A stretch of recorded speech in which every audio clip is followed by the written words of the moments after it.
안녕하세요. 충영교회 새가족위원회 윤준식 목사입니다. 오늘은 양육과정 6번째 시간입니다. 마지막 시간이기도 한데요. 오늘은 육과 구원의 확신이라는 주제로 여러분들과 말씀을 나누도록 하겠습니다. 지금까지 들었던 복음의 말씀을 다시 한번 점검하는 그러한 시간이 될 것 같은데요. 우리 여는 글을 한번 같이 읽도록 하겠습니다. 여러분은 천국에 가서 하나님과 함께 영생을 누릴 것을 확신하고 계십니까? 만일 하나님께서 여러분에게 내가 너를 천국에 들어오게 해야 할 이유가 무엇이냐? 라고 묻는다면 여러분들은 어떻게 대답하시겠습니까? 만일 이 질문에 대해서 분명한 대답을 할 수 없거나 망설여지는 부분이 있다면 오늘 우리 함께 할 이 내용은 여러분들에게 정말 기쁜 소식이 될 것이라고 생각이 됩니다. 그리고 이 시간이 여러분들에게 아주 중요한 시간이 될 것이라고 저는 믿습니다. 이 질문에 대한 분명한 대답을 할 수 있어야지만 구원의 문제가 해결이 되는 것입니다. 여러분은 천국에서 하나님과 함께 영생을 누릴 확실한 방법이 성경에 적혀 있음을 알고 계십니까? 내가 하나님의 아들의 이름을 믿는 너희에게 이것을 쓰는 것은 너희로 하여금 너희에게 영생이 있음을 알게 하려 함이라. 아멘. 여러분, 성경은 우리의 구원에 관련된 이야기가 담겨져 있는 것입니다. 영생의 길이 이 성경 안에 담겨져 있는 것이죠. 오늘 저와 함께 이 영생의 길에 대한 내용을 다시 한번 점검하고 구원의 확신을 얻게 되는 복된 시간이 될 수 있기를 소망합니다. 첫 번째로 여러분, 구원은요, 값없이 주어지는 선물이에요. 천국은 하나님의 은혜로 주어지는 선물이다 라는 것이죠. 로마서 3장 24절에 그리스도 예수 안에 있는 속량으로 말미암아 하나님의 은혜로 값없이 의롭다 하심을 얻은 자가 되었느니라. 값없이, 우리는 아무런 공로 없이 예수 그리스도의 은혜로 구원을 누리고 천국을 보장받게 된다라는 것입니다. 천국은 돈이나 공로, 자격, 선행 이러한 것들로 얻어지는 것이 아니라고 말씀하고 있습니다. 너희는 그 은혜에 의하여 믿음으로 말미암아 구원을 받았으니 이것은 너희에게서 난 것이 아니라 하나님의 선물이다. 행위에서 난 것이 아니니 이는 누구든지 자랑하지 못하게 함이라. 성경이 분명하게 여러분 말씀하고 있습니다. 우리가 이 성경의 메시지를 제대로 이해하려면 내 자신, 우리 인간이 어떠한 존재인지를 이해한다면 이 성경의 말씀이 얼마나 큰 은혜이고 기쁨인지 깨달을 수 있을 것입니다. 우리 인간에 대해서 한번 살펴보겠습니다. 우리 인간은 어떠한 존재라고 하였습니까? 우리는 다 죄인이라는 거예요. 모든 사람이 죄를 범하였음에 하나님의 영광에 이르지 못하더니. 우리 모든 인류는 다 죄가 있어요. 아담으로부터 내려오는 그 원죄, 하나님을 불순종하고 내가 주인 되고자 하는 그 죄가 우리 안엔 다 있고요. 또 우리 스스로 이 땅에서 살아가면서 짓게 되는 자범죄, 그 죄가 우리 안에 있다는 것이죠. 어떤 사람도 죄 없는 사람은 없다라는 거예요. 모든 사람은 다 죄가 있고요. 그리고 죄의 삭은 사망이다라고 말씀하고 있습니다. 여러분, 이 사망에서 스스로를 건져낼 인간은 아무도 없습니다. 인간 스스로 자신을 구원할 수 없습니다. 하나님 앞에서 의롭다 여김을 받을 사람은 아무도 없다라는 것이죠. 로마서 3장 10절에서 12절 말씀입니다. 기록된 바 의인은 없나니 하나도 없으며 깨닫는 자도 없고 하나님을 찾는 자도 없고 다 치우쳐 함께 무익하게 되고 선을 행하는 자는 없나니 하나도 없도다. 성경은 죄의 결과가 사망이라고 말씀하고 있고요. 또 그 이후에는 심판이 있다라고 분명하게 말씀을 하고 있습니다. 여러분, 교재를 보시면 이 범죄의 원인과 결과에 대해서 말씀을 하고 있습니다. 창조주 하나님의 그 약속, 그 명령을 신뢰하지 않았고 사탄의 꾀임에 빠져가지고 하나님처럼 되려고 선악을 알게 하는 나무를 따먹게 되었습니다. 하나님께 대한 불순종의 죄로 말미암아 사람은 에덴 동산에서 쫓겨나게 되고요. 영생을 주시는 하나님과 분리되어서 이 땅에서 사는 날 동안 눈물과 고난의 세월을 보내는 것, 영원한 죽음을 맞이하게 된 것이 바로 우리들입니다. 여러분, 왜 전능하신 하나님께서 인간을 창조하실 때 인간들이 죄를 짓지 못하게 완전하게 만들면 되지 않았을까 하는 질문 가져보신 적 있습니까? 완전하게 만들어서 정말 선하게만 만들어서 죄를 짓지 않게끔 만들었다면 이러한 고통, 슬픔이 없을 텐데 라고 생각해 보실 수도 있습니다. 그런데 여러분, 하나님이 인간을 완전하게 만들었기 때문에 죄를 지을 수 있었다라는 거죠. 만약 하나님이 인간이 죄를 짓지 못하게 제한적인 존재로 만들었다면 그것은 완전하다라고 말할 수 없는 것이기 때문입니다. 하나의 로봇과 같은 것이죠. 프로그램화되어 있는 로봇과 마찬가지라는 것입니다. 하나님은 인간이 죄를 지을 수도 있는 자유의지를 주셔서 완전하게 창조하셨다라는 겁니다. 이처럼 하나님은 우리들을 완전하게 만드셨어요. 그런데 인간이 사탄의 유혹과 자기의 욕심에 이끌려서 하나님의 크고 놀라운 계획, 그 사랑의 계획을 저버리게 된 것이죠. 그러면 또 이렇게 질문하시는 분들이 있을 수 있습니다. 선하신 하나님께서 왜 이상한 과일나무를 만들어서 사람들을 괴롭게 하였나? 그냥 그러면 아예 그걸 만들지 말지. 이렇게 생각할 수 있죠. 하나님은 필요 없이 이 선악과 나무를 만들지 않았어요. 하나님은 선악과 외에 아담과 하와에게 금지시킨 것이 하나도 없었습니다. 모든 것을 다 누리게끔 해주셨어요. 창세기 39장에 보면 주인이 자기의 아내를 제외하고 그 모든 소유를 요셉에게 위임한 것과 마찬가지입니다. 요셉을 주인은 신뢰했어요. 신임했습니다. 그런데 아무리 신임해도 자기 아내까지는 허락하지 않았습니다. 이것은 왜 그럴까요? 그 집안에 권위와 위계 질서가 있다라는 것을 요셉에게 알게끔 해주려는 것입니다. 만약에 그 아내까지 범하게 된다면 그 주인에 대한 도전이겠죠. 이처럼 선악과는 우주적인 하나님의 집에 있어서 권위와 질서의 상징인 것이었습니다. 선악과는 천국으로 가는 계단이었습니다. 선악과는 나를 창조하신 하나님, 나의 위에 계신 하나님을 기억하고 경배하는 권위와 질서의 상징인 것이었어요. 사람이 그것을 따 먹었다라는 것은 하나님에 대한 도전이죠. 이것을 가리켜 원죄이다라고 말하는 것입니다.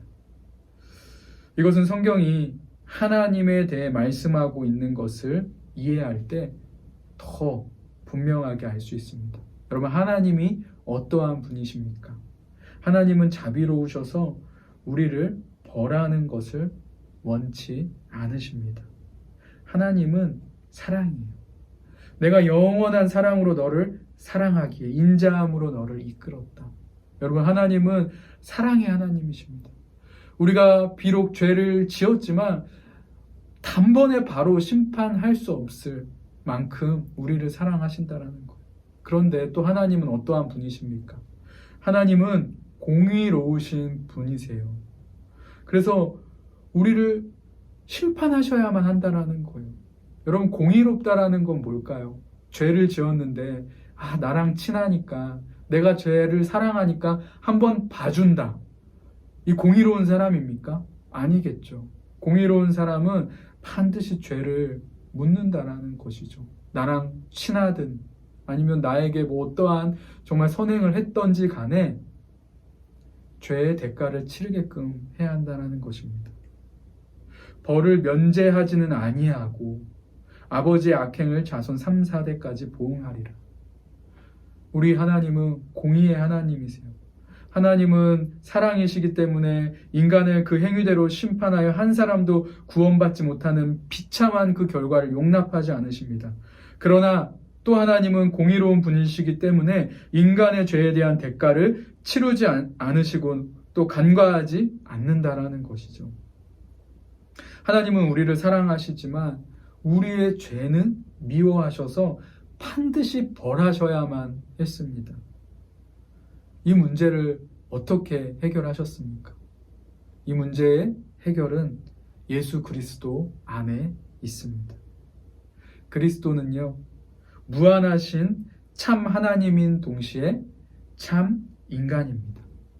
태초에 말씀이 계시니라. 말씀은 곧 하나님이시니라. 말씀이 육신이 되어 우리 가운데 거하심에 우리가 그의 영광을 보니 아버지의 독생자의 영광이요. 여러분, 참 인간이시면서 참 하나님이신 우리 예수님께서 우리의 죄값을 대신 치르심으로써 하나님의 사랑과 공의가 완전하게 지켜지게 되었습니다. 놀라운 하나님의 지혜이죠. 그리스도는 우리의 죄값을 치르시고 우리에게 선물로 주신 천국의 처소를 마련하시기 위해 십자가에서 죽으시고 부활하셨습니다. 허물로 죽은 우리를 그리스도와 함께 살리셨고 너희는 은혜로 구원을 받은 것이라.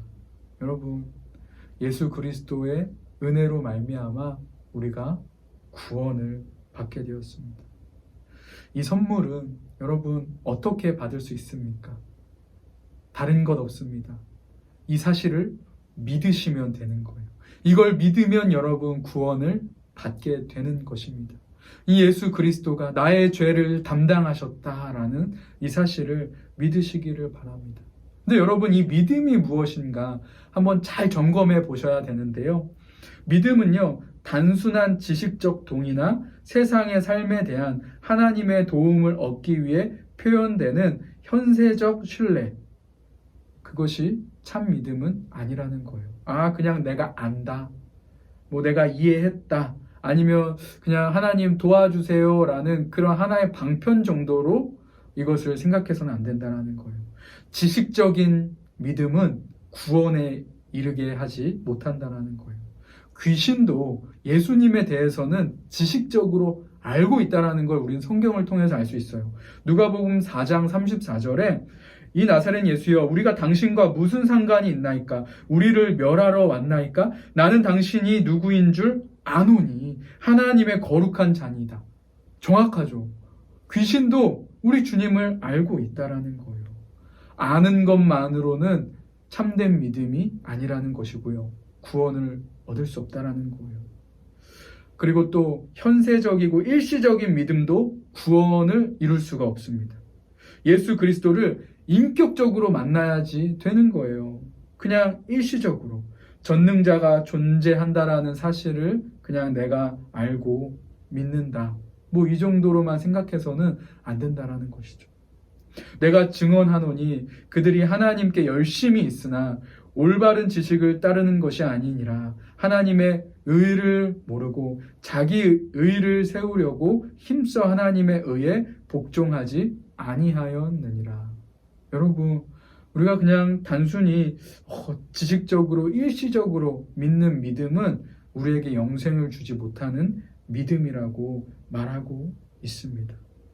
어떤 사람들은요, 예수 그리스도에 대해서 지식적인 동의, 믿음을 가지고 있습니다. 2000년 전에 예수 그리스도가 하나님의 아들로 유대 땅에 태어나셨고 십자가에서 우리의 죄를 위하여 죽으셨고 사흘 만에 부활하셔서 승천하셨다라는 것을 전부 믿습니다. 그러나 예수 그리스도로 인해 그에게 어떤 사건이 일어난 적도 없고 또 일어나리라고 기대하지도 않습니다. 이것은 단순한 지식적인 동의에 불과하다라는 것이죠. 그리고 일시적인 믿음이 있어요. 우리가 현실적으로 어떤 어려움에 처해 있을 때 사람들은 믿음으로 하나님을 막 의지해요. 재정적인 문제일 수도 있고요. 육체적인 질병의 문제일 수도 있습니다. 자녀의 문제, 직장, 사업의 문제, 진학과 취업의 문제, 결혼에 대한 그런 문제들도 있어요. 그리고 멀리 여행을 간다든지 할 때도 우리는 믿음으로 하나님을 의지하고 기도할 때가 있습니다. 그래서 뭐 하나님 이번만 잘 되면 뭐 아니면 뭐 이렇게 뭐 이런 조건을 내세우면서 기도할 때가 있죠. 그런데 이런 것들 다 공통점이 뭐예요? 일시적이라는 거예요. 그때뿐이라는 것입니다. 이 문제들이 해결되고 나면 더 이상 하나님을 의지하지 않는다라는 것이죠. 일시적인 믿음, 이러한 믿음으로 하나님을 의지한다면 영생을 얻지 못하고 우스운 꼴을 당하게 될 것이라는 것이죠. 여러분, 처음에는 이렇게 지식적인 믿음, 일시적인 믿음으로 시작할 수가 있습니다. 하지만 여러분, 우리는 참 믿음을 얻기 위해서 노력을 해야 한다는 것입니다. 우리를 구원하기 위해 오신 예수 그리스도, 그 예수 그리스도에 대해서 말씀을 듣고 깨달았다며 하나님, 이 일이 그냥 누군가의 일이 아니라 나의 역사, 나의 일이 될 수 있게 해달라고 기도하고 간구하고 나아가야 한다는 것이죠. 그리고 힘들 때만 주님을 의지하는 것이 아니라 언제든지 우리 주님을 의지하고 신뢰해야 한다는 것이에요. 그것이 참 믿음이라는 것이죠. 구원 얻는 참 믿음이라는 거예요. 영접하는 자, 곧 그 이름을 믿는 자들에게는 하나님의 자녀가 되는 권세를 주셨으니. 여러분, 이해가 되십니까? 이 영생의 선물은 믿음으로 받습니다. 영생의 선물을 받기를 원하십니까? 이것은 우리의 일생의 가장 중요한 결정입니다. 이 시간에 하나님께서 주시는 영생의 선물을 받기 원하신다면 다음과 같은 헌신이 꼭 필요합니다. 신뢰의 대상을 옮기시기 바랍니다. 여러분들이 믿고 있는 것이 무엇입니까? 신뢰하고 있는 게 무엇입니까? 그 대상을 우리 주님께로 옮기실 수 있기를 원합니다. 부활하여 살아계신 예수 그리스도를 구주로 영접하실 수 있기를 소망합니다. 지식적으로 아는 것이 아니라 내 마음에 영접하고요. 그 예수님만 따르겠다라고 결단을 하는 거예요. 그리스도 주님을 영접하세요. 그리고 회개하실 수 있기를 원합니다. 나의 죄를, 그동안 내 마음대로 내 뜻대로 이 세상의 흐름을 따라 살아가려고 하였던 나의 모습들을 다 내려놓고 이제는 주의 말씀을 따라 살아가겠다고, 예수님을 따라 살아가겠다라고 결단하실 수 있기를 소망합니다. 아마 여러분, 우리 교회에 등록하셔서 기본 과정을 통해서 또 여러 시간들을 통해서 결신의 기도를 계속해 보셨을 것이라 생각합니다. 그냥 입술로만 되뇌이는 그러한 기도문이 되지 않았으면 좋겠고요. 이 시간에 우리 다시 한번 결신의 기도를 따라 해보시면 좋겠습니다. 주 예수님, 저는 죄인입니다. 이제 저는 죄에서 돌이켜 나의 영생을 위하여 오직 예수 그리스도만을 신뢰합니다. 예수님, 저를 대신하여 십자가에서 피 흘려 죽으심으로 저의 모든 죄를 용서하여 주신 것을 감사드립니다. 이 시간 마음의 문을 열고 예수님을 저의 구주로 모십니다. 지금 저의 마음속에 오셔서 저의 주님이 되어 주십시오. 이제로부터 주님의 뜻대로 살겠습니다. 예수 그리스도의 이름으로 기도드립니다. 아멘. 여러분, 이 기도를 여러분들 진심으로 하시면서 우리 주님을 구주로 영접하실 수 있기를 원합니다.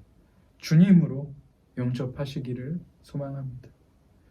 믿음의 결과는요, 사망에서 생명으로 옮겨지는 거예요.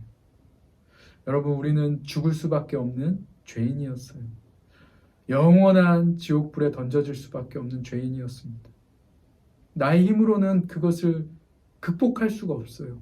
그런데 예수 그리스도의 은혜로 우리가 구원을 누리게 되었는데 그 은혜는 믿음에서 얻을 수 있는 것이라 말씀드렸습니다. 그렇다면 우리는 이제 믿음으로 날마다 살아가야 합니다. 우리가 그 안에서 그를 믿음으로 말미암아 담대함과 확신을 가지고 하나님께 나아갑니다. 여러분, 믿음을 가지고 담대하게 살아나가실 수 있기를 원합니다. 세상이 우리를 흔들 때도 있어요. 유혹할 때도 있어요. 그럴 때마다 흔들리고 넘어지는 것이 아니라 믿음을 가지고 그 모든 시험, 유혹들을 견디고 이겨내갈 수 있기를 원합니다. 철저하게 하나님을 의존하고 신뢰하는 우리 모두가 될 수 있기를 소망합니다. 이제 우리는 새로운 피조물이 되었어요. 그리스도 안에서 새로운 피조물이 된 우리들은요, 계속해서 자라나가야 합니다. 예수 그리스도를 통해 새 생명을 얻은 사람은 계속해서 자라가야 하고요. 더욱 풍성한 삶을 누려야 됩니다. 하나님께서 예비하신 그 풍성한 삶을 우리는 누려야 하는 것이고 그 누릴 자격이 우리에게 있습니다. 어떻게 하면 자라나아갈 수 있을까요? 어떻게 하면 성장할 수 있을까요? 86페이지입니다. 여러분, 우리는 초신자들이죠. 그래서 양육부에 지금 오신 여러분들은 다 지금 신앙을 시작하는 단계에 있는 분이시라고 생각이 됩니다. 여러분, 이제 앞으로 우리가 잘 자라길 원한다면 성경을 읽으셨으면 좋겠어요. 하루에 한 장씩이라도 읽으시면 좋을 것 같아요. 성경 읽는 프로그램들이 많이 있어요. 그래서 여러분들 그러한 것들 참고하셔서 성경을 하루에 한 장씩 읽으시고 또 큐티도 하실 수 있으면 하셨으면 좋겠습니다.